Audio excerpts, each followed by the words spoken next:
Pasar Basrah siang itu penuh sesak. Matahari menggantung tepat di atas kepala, membuat para pedagang kipas tangan bekerja lebih keras daripada lidah mereka. Di sudut pasar, beberapa orang duduk melingkar, membicarakan satu hal yang sedang ramai, penyakit demam yang membuat tubuh panas dan baju basah oleh keringat. "Syukurlah aku berkeringat semalaman," kata seorang pedagang kain.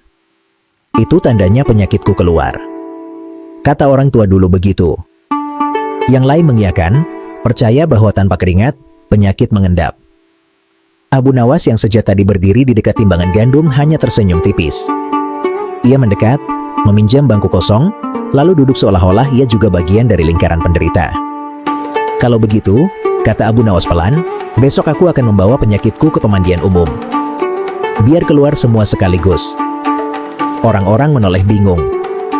Kalau penyakit keluar lewat keringat, bukankah pemandian umum tempat paling berbahaya? Di sana semua orang berkeringat. Penyakit keluar, bercampur, lalu masuk lagi ke orang lain. Abu Nawas menunjuk kendi air. "Jika aku menuangkan air panas ke dalam kendi ini, uap akan keluar. Apakah uap itu air kotor yang tersembunyi? Tidak, itu air yang berubah karena panas. Begitu pula tubuh. Saat demam, suhu naik. Keringat keluar membawa panas agar suhu turun, bukan membawa penyakit. Kalau penyakit keluar lewat keringat, tabib cukup menyuruh pasien lari keliling pasar." Seorang lelaki tua menyela soal orang sembuh setelah berkeringat. Abu Nawas menjawab, banyak orang sembuh setelah minum air putih. Tapi apakah air putih itu obat? Atau hanya membantu tubuh bekerja? Tabib menjelaskan, tubuh punya pengatur panas. Saat sakit, suhu naik, keringat menurunkannya. Penyakit dilawan oleh daya tahan tubuh, bukan oleh tetesan keringat. Kalau keringat membuang penyakit, petani di sawah dan tukang garam di pantai pasti manusia paling abadi. Tapi nyatanya, mereka tetap bisa demam dan masuk angin. Tawa meledak di pasar. Kenapa lega setelah berkeringat? Karena panasnya turun. Coba berdiri di bawah matahari lalu masuk ke tempat teduh. Apakah matahari keluar dari tubuhmu, atau hanya panas yang berkurang? Abu Nawas melanjutkan serius, kalau penyakit bisa keluar masuk lewat pori-pori, tubuh manusia tak lebih dari rumah tanpa pintu. Tubuh punya pertahanan. Penyakit tidak kabur karena keringat. Ia menoleh ke tukang roti. Kalau adonan terlalu panas, kau diamkan agar dingin. Bukan karena tepungnya keluar, tapi karena suhunya kembali normal. Orang-orang mulai mengangguk paham. Seorang penjaga pasar membantah. Abu Nawas menjawab, kau sembuh karena tubuhmu bekerja melawan penyakit. Keringat hanya tanda mesin itu hidup. Seperti kincir air, yang menggiling gandum adalah putarannya, bukan suaranya. Jadi penyakitku tidak keluar lewat keringat? Tanya penjaga. Kalau keluar, jawab Abu Nawas, pakaianmu seharusnya dibawa ke pengadilan karena menjadi saksi kejahatan penyakit. Tawa kembali pecah. Mulai sekarang, bilang saja tubuh sedang bekerja keras. Itu lebih jujur dan menghargai ciptaan Tuhan. Obrolan pasar pun berubah dari mitos ke logika. Abu Nawas minum seteguk air lalu berkata ringan, dan ingat, berkeringat karena demam itu tanda tubuh berjuang. Berkeringat karena lari dari utang, itu tanda lain lagi. Penjaga pasar yang masih merasa kalah tidak langsung menyerah. Ia menyilangkan tangan, lalu berkata dengan nada setengah menantang, kalau keringat tidak mengeluarkan penyakit, kenapa tabib kadang menyuruh orang demam dibungkus selimut tebal sampai berkeringat? Abu Nawas menoleh cepat, seolah pertanyaan itu memang sudah ia tunggu sejak tadi. Karena tujuan tabib bukan mengeluarkan penyakit, tapi membantu tubuh mencapai suhu yang tepat agar perlawanan di dalam berjalan lebih efektif. Ia mengambil segenggam gandum dari karung terdekat. Lihat biji-biji ini. Jika kau ingin menumbuhkannya, apakah kau menjemurnya sampai kering kerontang?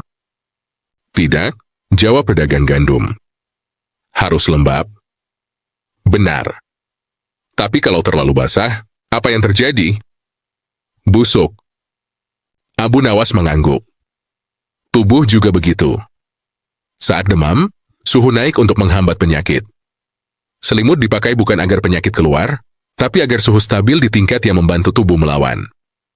Keringat muncul sebagai akibat, bukan tujuan. Seorang pemuda menggaruk kepala. Jadi selama ini kami salah paham?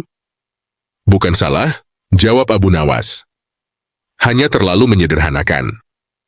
Manusia suka jawaban singkat untuk hal yang rumit. Kerumunan semakin rapat. Beberapa pedagang lain meninggalkan lapaknya sejenak. Ada yang bahkan duduk di atas karung bawang agar bisa mendengar lebih jelas. Seorang ibu penjual sayur mengangkat tangan. Kalau begitu, Abu, kenapa orang yang dipaksa berkeringat saat sakit kadang malah tambah lemas? Abu Nawas tersenyum lebar. Pertanyaan yang sangat sehat. Ia menunjuk seorang kuli angkut yang badannya besar dan penuh peluh. Kalau orang ini bekerja seharian tanpa minum, apa yang terjadi? Pingsan, jawab mereka serempak. Padahal dia berkeringat banyak, lanjut Abu Nawas. Kalau keringat itu mengeluarkan penyakit, seharusnya dia paling sehat. Nyatanya, yang keluar dari tubuhnya bukan penyakit, tapi cairan dan garam yang dibutuhkan tubuh. Ia menatap ibu penjual sayur itu. Memaksa berkeringat saat sakit, tanpa cukup minum dan istirahat, justru melemahkan tubuh. Yang lelah itu bukan penyakitnya, tapi orangnya. Suasana mendadak sunyi. Beberapa orang menunduk, mengingat pengalaman mereka sendiri. Seorang pemuda yang sejak awal tampak cerdas berkata pelan, berarti keringat itu hanya alat, bukan penyembuh. Abu Nawas mengacungkan jari. Tepat. Seperti sapu di rumah. Sapu membantu membersihkan, tapi tidak mengusir tikus. Untuk tikus, kau perlu menutup lubang dan menjaga makanan. Penjaga pasar terkekeh. Kalau begitu, banyak mitos kesehatan di pasar ini yang perlu disapu juga. Abu Nawas tertawa kecil. Hati-hati. Mitos lebih licin daripada tikus. Kalau dikejar terlalu keras, mereka bersembunyi di kepala orang lain. Seorang pedagang kain kembali berbicara, kali ini nadanya lebih rendah. Abu, kenapa mitos seperti ini bisa bertahan lama? Abu Nawas berpikir sejenak. Karena mitos sering lahir dari pengamatan yang benar, tapi kesimpulan yang tergesa-gesa. Orang melihat, demam, lalu berkeringat, lalu sembuh. Maka disimpulkan, sembuh karena keringat. Padahal di balik itu ada proses tubuh yang tidak terlihat. Ia mengetuk dadanya sendiri. Yang tidak terlihat sering kalah oleh yang terasa. Seorang anak kecil yang ikut mendengarkan bertanya polos, kalau aku sakit nanti, aku harus ngapain? Abu Nawas menunduk agar sejajar dengan anak itu. Istirahat, minum cukup, dengarkan tabib, dan jangan takut pada keringat. Tapi jangan menyembahnya seolah dia pahlawan. Orang-orang tertawa lembut, bukan karena lucu semata, tapi karena merasa dimengerti. Penjaga pasar akhirnya menghela napas panjang. Baiklah, Abu Nawas. Mulai hari ini, aku tidak akan lagi berkata penyakit keluar lewat keringat. Abu Nawas berdiri, menepuk debu di bajunya. Itu sudah cukup. Ilmu tidak meminta disembah, hanya dipahami. Ia melangkah pergi di antara kerumunan yang mulai bubar, meninggalkan pasar yang masih panas, manusia-manusia yang masih berkeringat, dan satu mitos yang diam-diam kehilangan pijakannya. Belum jauh Abu Nawas melangkah, terdengar suara seseorang berdehem keras dari arah kios rempah. Seorang tabib tua berdiri sambil memegang kantong kecil berisi daun kering. Wajahnya tidak marah, tapi jelas terusik. Abu Nawas, katanya, kau berbicara tentang tabib seolah-olah kau salah satunya. Tapi aku sudah puluhan tahun mengobati orang. Banyak yang sembuh setelah kubuat berkeringat. Abu Nawas berhenti. Ia berbalik perlahan, lalu memberi hormat singkat. Aku tidak meragukan pengalamanmu. Justru aku meminjamnya. Tabib itu mengangkat alis. Meminjam? Ya, jawab Abu Nawas. Pengalaman tanpa penjelasan itu seperti timbangan tanpa angka. Bisa dipakai, tapi mudah menipu. Beberapa orang kembali mendekat. Mereka tahu, jika Abu Nawas dan tabib berdebat, biasanya yang kalah bukan orangnya, tapi keyakinan lama. Tabib berkata, kalau keringat bukan jalan keluarnya penyakit, jelaskan padaku kenapa orang demam tinggi sering merasa lebih baik setelah berkeringat deras. Abu Nawas mengambil kantong rempah dari tangan tabib, dengan izin lewat tatapan, lalu menggoyangnya pelan. Ini isinya apa? Daun penurun panas. Apakah daun ini mengejar penyakit dan mengusirnya keluar? Tabib tersenyum tipis. Tidak. Ia membantu tubuh menurunkan panas. Abu Nawas mengangguk puas. Dan keringat melakukan hal yang sama. Ia tidak berperang. Ia hanya membantu menenangkan medan perang. Kerumunan mulai berbisik. Tabib belum puas. Tapi orang awam butuh penjelasan sederhana. Benar, jawab Abu Nawas. Tapi penjelasan sederhana tidak harus salah. Ia menunjuk ke arah penjaga pasar yang bajunya masih lembab. Jika kau mengatakan pada orang bahwa penyakit keluar lewat keringat, apa yang akan mereka lakukan saat sakit?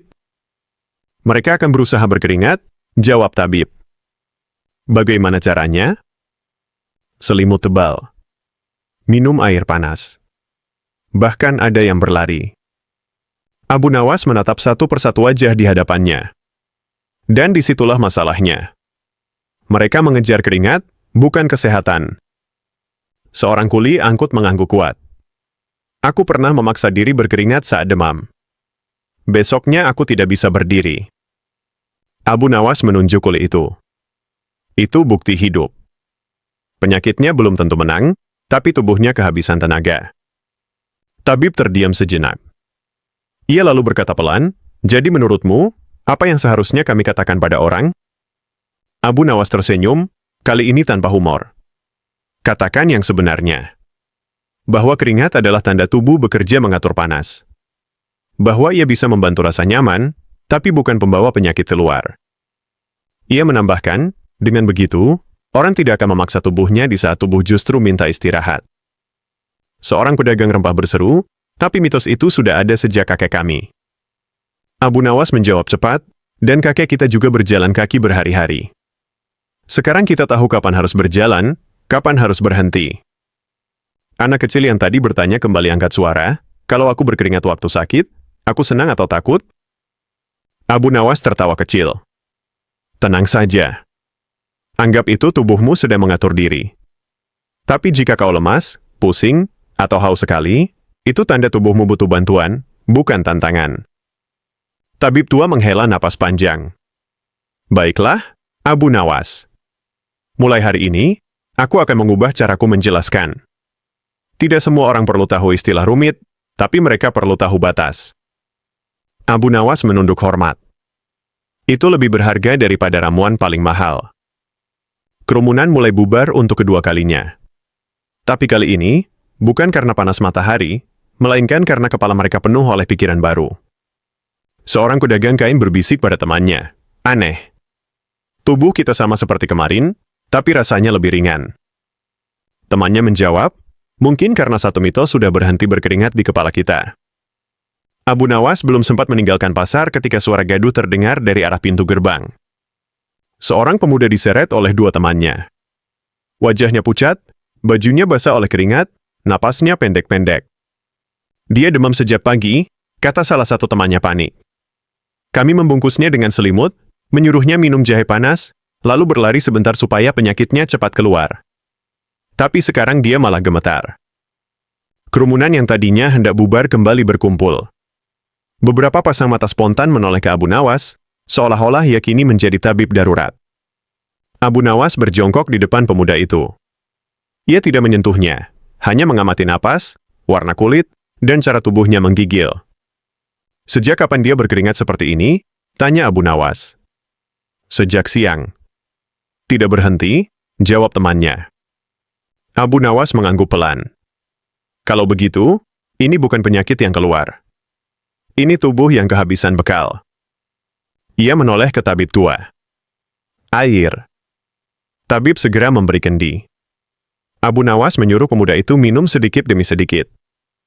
Kami salah? Tanya salah satu temannya dengan suara gemetar. Kalian berniat baik, jawab Abu Nawas. Tapi niat baik yang diarahkan oleh mitos bisa lebih melelahkan daripada penyakit. Ia berdiri dan berbicara agak keras agar semua mendengar. Lihat baik-baik. Tubuhnya berkeringat bukan karena penyakit lari, tapi karena tubuhnya berusaha keras menurunkan panas. Tapi tanpa cukup cairan dan istirahat, upaya itu justru membuatnya lemah. Seorang perempuan berseru, jadi keringatnya berlebihan? Segala yang berlebihan melemahkan, jawab Abu Nawas. Bahkan dua pun bisa melelahkan jika tidak disertai makan dan tidur. Beberapa orang mengangguk, tersenyum pahit. Pemuda itu mulai bernapas lebih teratur. Warna wajahnya perlahan kembali. Tabib tua berkata lirih, apa yang harus kami lakukan sekarang? Bawa dia ke tempat teduh. Longgarkan pakaiannya. Biarkan tubuhnya menenangkan diri, jawab Abu Nawas. Keringat tidak perlu dihentikan, tapi tidak perlu dikejar. Penjaga pasar memerintahkan orang-orang membuka jalan. Dua kuli membantu membawa pemuda itu ke ruangan belakang pasar. Kerumunan perlahan buyar, tapi percakapan tidak berhenti. Mereka membicarakan apa yang baru saja mereka lihat, bukan sekadar apa yang mereka dengar. Seorang pedagang bawang berkata, sekarang aku paham. Selama ini aku memperlakukan keringat seperti pintu keluar penyakit. Pedagang lain menimpali, padahal itu hanya jendela agar panas keluar. Abu Nawas tersenyum mendengar itu. Ia berjalan perlahan ke arah sumur pasar. Mencuci tangannya, lalu mengelap wajahnya yang juga basah oleh keringat. Lucu, gumamnya pada penjaga pasar yang berdiri di dekatnya. Aku sendiri berkeringat sejak tadi. Penjaga pasar tertawa. Berarti kau sakit? Abu Nawas menggeleng. Tidak.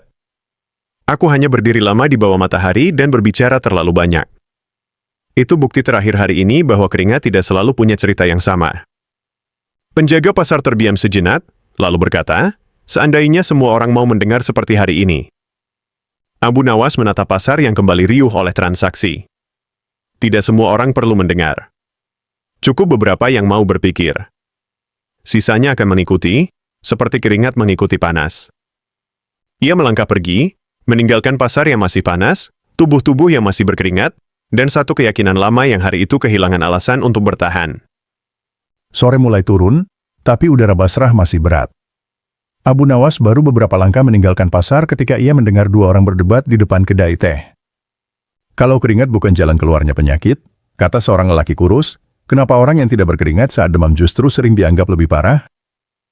Abu Nawas berhenti tanpa menoleh. Ia tahu, pertanyaan itu bukan sekadar ingin tahu, tapi ingin menguji. Ia berbalik dan mendekat. Karena orang sering keliru membaca tanda, katanya. Pemilik kedai teh menyodorkan bangku.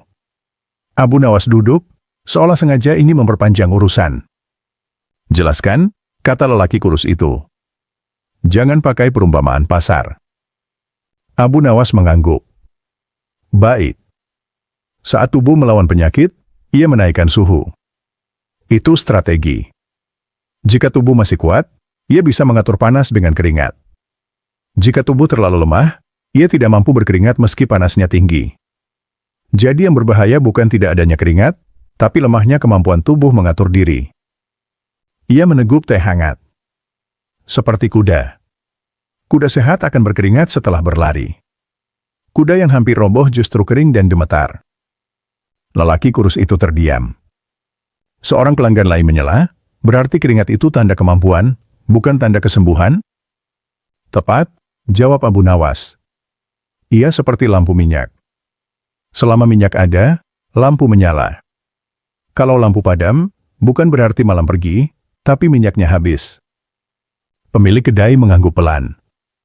Jadi selama ini kami terlalu fokus pada apa yang keluar, bukan pada apa yang tersisa di dalam. Abu Nawas tersenyum. Manusia memang begitu. Lebih mudah menghitung tetesan di dahi daripada kekuatan di dalam tubuh. Seorang pemuda yang tampak gelisah bertanya, kalau begitu, apa yang harus kami perhatikan saat orang sakit? Abu Nawas menghitung dengan jari. Napasnya. Kesadarannya. Cairan yang masuk. Istirahatnya. Keringat hanya satu tanda kecil di antara banyak tanda. Ia berhenti sejenak, lalu menambahkan, dan tanda kecil tidak pantas dijadikan hakim tunggal. Dari kejauhan, terlihat pemuda yang tadi dibawa ke ruang belakang pasar kini duduk bersandar, minum air perlahan. Beberapa orang memperhatikannya dengan wajah lega. Lelaki kurus itu menghela napas panjang. Lucu. Selama ini kami merasa pintar karena mengikuti petuah lama. Abu Nawas menjawab tenang, petuah lama tidak salah. Ia hanya perlu diperbarui saat pengetahuan bertambah. Pemilik kedai tertawa kecil. Kalau semua mitos dibongkar seperti ini, pasar bisa sepi. Orang lebih sibuk berpikir daripada belanja. Abu Nawas berdiri. Justru sebaliknya. Orang yang berpikir biasanya lebih sehat. Orang sehat lebih sering ke pasar. Ia melangkah pergi lagi. Kali ini tidak ada yang memanggil. Orang-orang sibuk dengan pikiran masing-masing. Di sudut jalan, dua orang bercakap pelan. Mulai sekarang, kalau demam, jangan memaksa berkeringat, kata yang satu. Ya, jawab yang lain. Biarkan tubuh bekerja, kita cukup membantu. Abu Nawas mendengar itu tanpa menoleh. Ia mengelap keringat di pelipisnya, tersenyum tipis, lalu berjalan terus menyusuri jalan Basrah yang masih panas, sementara satu mitos lagi perlahan kehilangan tempat untuk bersembunyi. Langit Basrah mulai berwarna jingga ketika Abu Nawas berhenti di tepi sungai. Angin sore berembus pelan, cukup untuk mengeringkan keringat di bajunya. Di belakangnya, suara pasar masih terdengar, tapi lebih jauh, lebih samar, seolah ikut menurunkan suhu hari itu. Seorang nelayan yang sedang menambatkan perahunya menatap Abu Nawas. Seharian kau berkeringat, Abu. Apakah kau tidak takut sakit? Abu Nawas tersenyum. Tidak. Aku tahu kenapa aku berkeringat. Nelayan itu mengernyit. Bukankah keringat tanda penyakit keluar? Abu Nawas mengambil segenggam air sungai, membiarkannya menetes kembali. Air ini mengalir karena sungai hidup, bukan karena sungai sakit. Nelayan itu terdiam, lalu tertawa pelan. Tak jauh dari sana, dua orang lewat sambil bercakap. Tabib di pasar bilang, jangan memaksa orang sakit berkeringat. Cukup jaga minum dan istirahat. Katanya keringat hanya tanda tubuh mengatur panas. Percakapan itu mengalir begitu saja, tanpa menyebut nama Abu Nawas. Abu Nawas memandang matahari yang hampir tenggelam. Ia menyadari satu hal, ide yang benar tidak perlu diantar. Ia akan berjalan sendiri, dari mulut ke mulut, dari pengalaman ke pengalaman. Ia melangkah meninggalkan tepi sungai. Bajunya masih sedikit lembab, tubuhnya masih hangat, tapi kepalanya ringan. Di kota yang sama, di hari yang sama, orang-orang tetap berkeringat, namun kali ini, tidak lagi berharap penyakit ikut keluar bersama tetesannya.